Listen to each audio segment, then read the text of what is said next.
Welcome everyone, कैसे हैं आप लोग।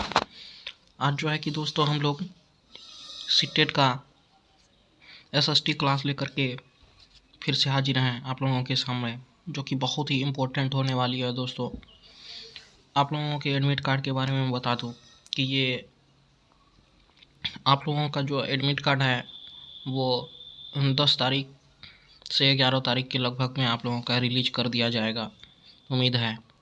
दोस्तों आप लोगों का एडमिट कार्ड भी आ जाएगा। देन उसके बाद एग्ज़ाम का भी समय बहुत ही कम है। तो दोस्तों आप लोगों को ज़्यादा से ज़्यादा मेहनत करने की ज़रूरत है। आई होप कि आप लोग मेहनत कर रहे होंगे। चलिए दोस्तों, थोड़ा सा नोटिस था आप लोगों को बताना था, और मैं ज़्यादा बात नहीं करते हुए अपने सेशन पे आता हूँ, डैशबोर्ड पे। तो जैसा कि आप लोग देख सकते हैं, भारतीय संविधान की प्रस्तावना किस प्रकार के न्याय की बात करती है। तो यहाँ पे दिया गया है आर्थिक, सामाजिक, राजनीतिक। तो यहाँ पे राइट ऑप्शन हो जाएगा। आप लोग देख सकते हैं, आर्थिक की भी बात करती है, सामाजिक की भी बात करती है दोस्तों। दैन उसके बाद राजनीतिक की भी बात करती है। तो इसलिए दोस्तों ये चारों जो है कि सही हो जाएगा, इसलिए ये सभी आंसर हो जाएगा। सरकारी दस्तावेजों में आदिवासियों के लिए कौन सा शब्द प्रयोग किया गया है।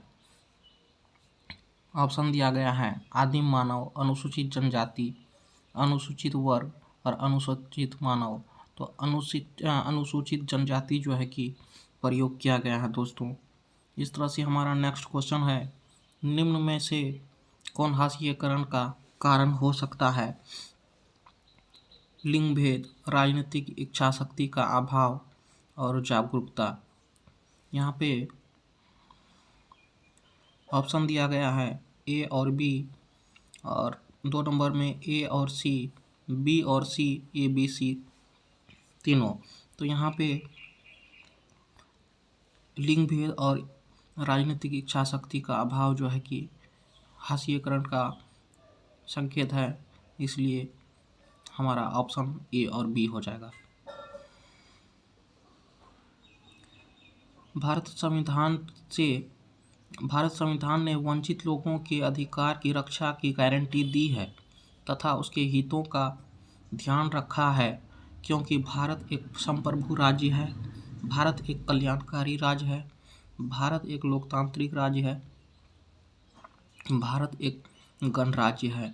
4 का ऑप्शन हमारा सही आंसर हो जाएगा। 3 नंबर, भारत एक लोकतांत्रिक राज्य है। हम लोग किस देश में रहते हैं, लोकतांत्रिक राज्य में रहते हैं। 5वां नंबर क्वेश्चन है, निम्नलिखित कथनों पर विचार करें। संविधान के अनुच्छेद 21 के अंतर्गत अस्पृश्यता का उन्मूलन किया गया है। आदिवासियों का कोई धर्म नहीं होता। यहाँ पे ऑप्शन दिया गया है ए सही है परंतु बी गलत है। ए और बी दोनों सही है, ए गलत है परंतु बी सही है। ए और बी दोनों गलत है। तो इसका राइट आंसर हो जाएगा दोस्तों, ये जो है कि अस्पृश्यता का उन्मूलन किया गया है, ये भी गलत है, और आदिवासी का धर्म नहीं होता, ये भी गलत है। इसलिए हमारा 4th आंसर जो है कि ऑप्शन सही हो जाएगा।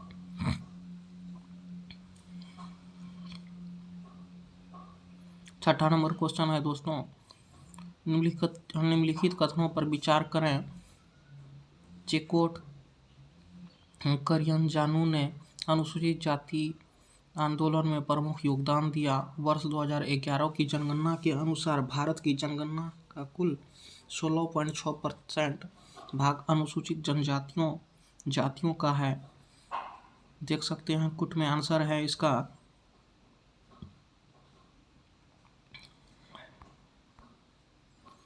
ए सही है परंतु बी गलत है। ए तथा बी दोनों सही है, ए गलत है परंतु बी सही है, ए तथा बी दोनों नहीं है। यानी कि गलत है। तो इसका राइट आंसर हो जाएगा दोस्तों फोर्थ नंबर, दोनों नहीं है। 7 नंबर हम लोग देखते हैं, निम्नलिखित में से कौन अल्पसंख्यक समुदाय नहीं है। तो यहाँ पे देख सकते हैं पारसी, तमिल, जैन। ए और बी, ए और सी, केवल बी, केवल सी। तो इसका राइट आंसर है तमिल जो है कि अल्पसंख्यक समुदाय नहीं है, इसलिए हमारा राइट आंसर हो जाएगा ये तमिल। दलितों और आदिवासियों की रक्षा के लिए कौन सा कानून लाया गया। यहाँ पे ऑप्शन में देख सकते हैं आप लोग कि अनुसूचित जाति एवं अनुसूचित जनजाति अधिनियम 1989, अनुसूचित जाति एवं अनुसूचित जनजाति अत्याचार निवारण अधिनियम 1989, अनुसूचित जाति एवं अनुसूचित जनजाति अधिनियम 1992, उपरोक्त में से कोई नहीं। तो इसका राइट आंसर हो जाएगा दोस्तों अनुसूचित जाति एवं अनुसूचित जनजाति अत्याचार अधिनियम 1989, 2 नंबर। निम्नलिखित कथनों पर विचार कीजिए। राष्ट्रीय अनुसूचित जनजाति आयोग एक संवैधानिक संस्था है। धार्मिक रूप से अल्पसंख्यक समुदाय के लिए संविधान में संस्कृति की रक्षा का अधिकार नहीं है। कूट दिया गया है। ए सही है परंतु बी गलत है। ए तथा बी दोनों गलत है। ए गलत है, बी सही है। ए तथा बी दोनों सही है। इसका राइट आंसर हो जाएगा दोस्तों ए सही है परंतु बी गलत है। यहाँ पे 2 होगा दोस्तों। 10 नंबर क्वेश्चन है, 2012 में पूछा गया ये सवाल है दोस्तों। आप लोग अच्छे से इसको देखिएगा। इसी के दृष्टिकोण से मैं पिछला जो है कि सवाल लाया था और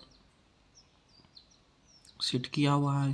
ये सब सवाल है, बहुत ही इम्पोर्टेंट है। वीडियो अच्छा लगे तो लाइक सब्सक्राइब जरूर कीजिएगा। निम्नलिखित में से किस समुदाय के सामाजिक, आर्थिक और शैक्षणिक स्तर की जांच करने के लिए न्यायाधीश राजेंद्र सच्चर की अध्यक्षता में भारत सरकार द्वारा समिति का गठन किया गया। यहाँ पे देख सकते हैं आंग्ल, भारतीय, मुस्लिम, जैन और सिख। तो इसका राइट आंसर हो जाएगा दोस्तों मुस्लिम। सी के जानू एक बहुत प्रतिष्ठित टाइस था। सी के जानू जो है कि क्या था, पटकथा लेखक, मानव विज्ञानी और आदिवासी कार्यकर्ता, पर्यावरणविद। ये जो है कि सी के जानू जो है कि आदिवासी कार्यकर्ता थे। नेक्स्ट है दोस्तों न्यूनतम वेतन अधिनियम नियोक्ताओं को कर्मचारी का न्यूनतम वेतन निश्चित करने की छूट देता है। संगठित क्षेत्रों के केवल सरकारी कर्मचारियों के लिए निश्चित करता है कि मजदूरों को न्यूनतम वेतन मिलना चाहिए। निश्चित करता है कि वेतन एक निश्चित न्यूनतम से कम नहीं होनी चाहिए। ये जो है कि 11 नंबर का राइट आंसर हो जाएगा दोस्तों। 3 नंबर निश्चित करता है कि मजदूरों को न्यूनतम वेतन मिलना चाहिए। सॉरी दोस्तों, इसका जो है कि 12 नंबर का आंसर हम लोग ये देखेंगे कि निश्चित करता है कि वेतन एक निश्चित न्यूनतम में से कम नहीं होनी चाहिए। ये राइट आंसर है। यहाँ पे देखिए दोस्तों, दोनों मिलता ही जुलता है, पर है कि इसमें बेस्ट ये है कि नहीं होनी चाहिए, न्यूनतम नहीं होनी चाहिए। मजदूरी जो है कि कम से कम नहीं होनी चाहिए, इसलिए राइट आंसर ये हो जाएगा।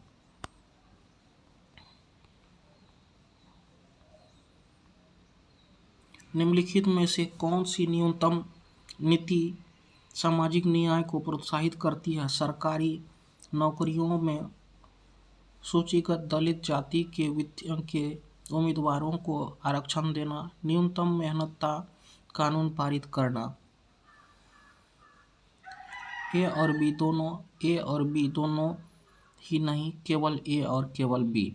इसका राइट आंसर हो जाएगा दोस्तों, ये जो है कि दोनों राइट है। यानी कि अत्याचार निवारण अधिनियम 1989 को निम्नलिखित में से कौन से समुदाय को न्याय दिलाने के लिए पारित किया गया था? आदिवासी एवं दलित, केवल अल्पसंख्यक, दलित एवं अल्पसंख्यक, अल्पसंख्यक एवं आदिवासी। तो इसका राइट आंसर हो जाएगा आदिवासी एवं दलित को न्याय दिलाने के लिए अधिनियम 1989 लाया गया दोस्तों।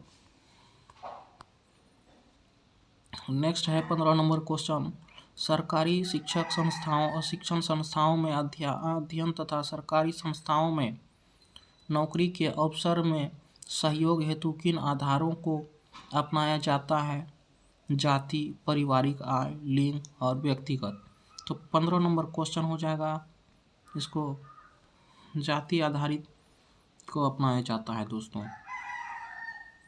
सॉरी दोस्तों, ये कुट में आंसर है, इसका सही विकल्प का चयन कीजिए। तो यहाँ पे ए बी सी तीनों सही हो जाएगा, इसलिए हम लोगों का जो है कि right answer A B C तीनों हो जाएगा। 3 जाति, पारिवारिक आय और लिंग के आधार पर। बहुमत की निरंकुशता का अर्थ है बहुसंख्यक और अल्पसंख्यक पृथक पदों का अनुसरण करते हैं।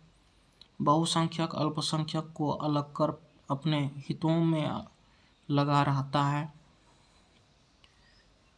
जहां बहुसंख्यक और अल्पसंख्यक सामूहिक रूप से निर्णय लेते हैं, एक समुदाय का संख्यात्मक प्रभुत्व है। तो 16 नंबर का आंसर हो जाएगा दोस्तों, यहाँ पे एक समुदाय का संख्यात्मक प्रभुत्व होता है। इसमें न्यूनतम वेतन के लिए कानून क्यों बनाया गया है? यह सुनिश्चित करने के लिए कि मजदूरों को उनकी मजदूरी मेहनत का हिसाब से मेहनताना मिले। मजदूरों को मालिकों द्वारा शोषित होने से बचने के लिए और मालिकों के मुनाफे लाभ को घटाने के लिए सही विकल्प का चयन कीजिए। यहाँ पे इसका राइट आंसर हो जाएगा दोस्तों 2 नंबर, ए और बी दोनों। हम लोग जो है कि यह सुनिश्चित करने के लिए कि मजदूरों की मजदूरी जो है उसकी मेहनत के हिसाब से दिया जाना चाहिए, और मजदूरों को मालिकों द्वारा शोषित होने से बचने के लिए ए और बी दोनों सही है, न कि ये मालिकों के मुनाफे लाभ को घटाने के लिए। इसलिए हमारा राइट आंसर 2 नंबर हो जाएगा। आज का सेशन यहीं पे ख़त्म होता है दोस्तों, और मैं इस तरह का वीडियो आप लोगों के लिए लेकर के आता हूं जो कि आप लोगों के लिए एग्ज़ाम के दृष्टिकोण से महत्वपूर्ण हो। इसलिए दोस्तों, आप लोग हमारे चैनल को जो लाइक सब्सक्राइब नहीं किए हैं वो अभी लाइक सब्सक्राइब कीजिए और अपने दोस्तों में शेयर कीजिए। आज तक के लिए इतना ही। Thank you.